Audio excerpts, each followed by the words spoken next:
চাঁদপুরের কচুয়া উপজেলার পশ্চিম সহদেবপুর ইউনিয়নের ঐতিহ্যবাহী তুলপাই দারাশাহী উচ্চ বিদ্যালয়ের শিক্ষার মান উন্নয়ন, ঝরে পড়া ও বাল্যবিবাহ রোধ কল্পে অভিভাবক সমাবেশ করা হয়েছে।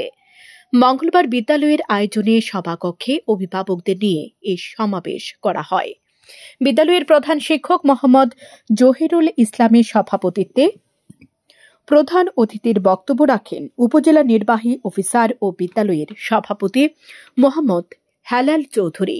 এ সময় ইউপি চেয়ারম্যান মোহাম্মদ আলমগীর হোসেন, বিদ্যালয়ের সহকারী শিক্ষক জহিরুল ইসলাম, অমর কৃষ্ণ দেবনাথ, সাইফুল ইসলাম, অভিভাবক সদস্য জুয়েল আহমেদ পাটোয়ারি সহ অভিভাবক, শিক্ষার্থী ও এলাকার গণ্যমান্য ব্যক্তিবর্গ উপস্থিত ছিলেন।